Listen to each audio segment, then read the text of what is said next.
विषय चिटणीसाची कार्यपद्धती या विषयाच्या प्रथम सत्र परीक्षेची माहिती पाहणार आहोत। प्रथम सत्र परीक्षा आपल्यासाठी महत्त्वाची आहे। 50 गुणांची हा पेपर असतो आणि हा जो काही पेपर आहे तो पेपर तुमच्या बोर्डाच्या प्रश्नपत्रिकेच्या स्वरूपासारखाच आहे। त्यामुळे अशाच पद्धतीची प्रश्नपत्रिका तुम्हाला बोर्डात जी 12वीची बोर्ड परीक्षा आहे ती देखील अशीच असणार आहे, फक्त प्रश्नांची संख्या जास्त असेल।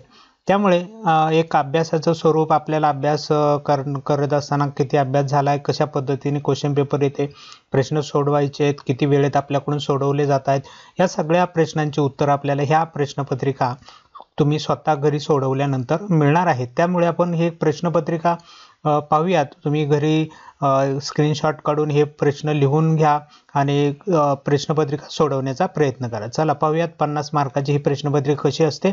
पहिला प्रश्न जो आहे तो 14 मार्कसाठी आहे, ज्यामध्ये प्रश्न पहिला एका वाक्यात उत्तरे लिहा। हा प्रश्न दिलेला आहे, त्यामध्ये 5 प्रश्न आहेत। 5 प्रश्न तुम्ही स्क्रीनशॉट काढा आणि लिहून घ्या। मी आता सगळे प्रश्न सांगत नाही, फक्त प्रश्नपत्रिका तुम्हाला दाखवतोय, जेणेकरून हे प्रश्न तुम्ही लिहून घेऊन त्याच्या संदर्भातील सराव करू शकताय। प्रश्न पहिल्यामध्ये दुसरा उपप्रश्न आहे, योग्य शब्द किंवा शब्दसमूह किंवा संज्ञा लिहा। याच्या संदर्भात देखील 5 प्रश्न दिले जातील। इथेही आपल्याला 5 प्रश्न पाहायला मिळतात। 1-1 मार्काचे प्रश्न आहेत, 5 मार्कासाठी असणार आहेत। आणि त्यानंतर पुन्हा एक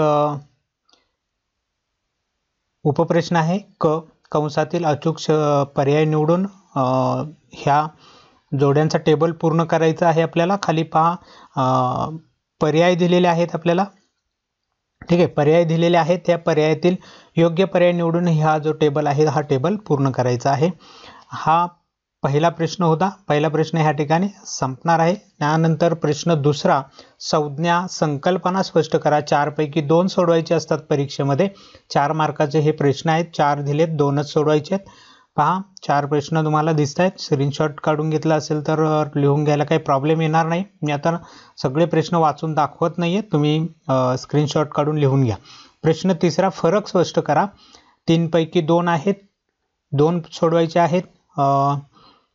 या प्रश्नाला 8 मार्क असतात। 4-4 मार्काचे प्रश्न आहे, फरक स्पष्ट करायचे म्हणून मुद्दे आपल्याला थोडेसे जास्त स्पष्ट करावे लागतात अर्थशास्त्राच्या तुलनेत। त्यानंतर प्रश्न चौथा पहा, खालील प्रश्नांची थोडक्यात उत्तर लिहा। 3 पैकी 2 सोडवायचे आहेत। 3 प्रश्न दिलेत, 8 मार्क आहेत। हाही प्रश्न 4 मार्काचाच आहे, सेम तशाच पद्धतीचे आहेत, परंतु आधीचा प्रश्न फरकाचा होता। हा प्रश्न उत्तर लिहिण्याच्या संदर्भातले आहे, थोडक्यात उत्तरांचा आहे। त्यानंतर प्रश्न 5वा, खालील विधाने सहकारण स्पष्ट करा। 3 पैकी 2, 3 दिले जातात, 2 सोडवायचे आहेत। तेही सहकारण आपण ह्या ठिकाणी पहा कशा पद्धतीने दिलेले आहेत आणि ते सोडवण्याचा प्रयत्न करायचा आहे। यानंतर प्रश्न 6वा, खालील प्रश्नांची उत्तरे लिहा। 2 पैकी 1, 2 प्रश्न दिलेले आहेत आणि त्यापैकी 1 प्रश्न सोडवायचा, 8 मार्काचा प्रश्न आहे। अशा पद्धतीने ह्या ठिकाणी ही प्रश्नपत्रिका होती।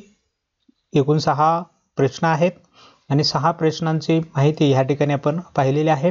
प्रश्न तुम्ही लिहून घ्या, व्हिडिओ थांबवा, स्क्रीनशॉट काढा आणि प्रश्न लिहून घ्या आणि ही प्रश्नपत्रिका वेळेमध्ये सोडवण्याचा प्रयत्न करा, म्हणजे तुमची थोडीफार जी तयारी आहे ती लक्षात येईल। आणि आपले काही शिक्षक असतील तर त्या शिक्षकांना तुम्ही लिहून झाल्यानंतर फोटो काढून पाठवू शकतात की सर आम्ही अशा पद्धतीने प्रश्न सोडवलेले आहेत, यामध्ये कोणते घटक लिहिणे बाकी आहे, कशा पद्धतीने आम्ही उत्तर लिहू, कोणते घटक लिहायचे राहिलेत, कशामुळे आमचे मार्क कमी होऊ शकतात, असे अनेक प्रश्न आहेत की जे तुमच्या शिक्षकांना तुम्ही विचारू शकाल। ठीक आहे मित्रांनो, चला तर मग आजचा व्हिडिओ या ठिकाणी थांबूया। भेटूया आपल्या पुढच्या नवीन व्हिडिओमध्ये अशाच इतर राहिलेल्या विषयांच्या संदर्भातील माहिती घेऊन। तोपर्यंत नमस्कार।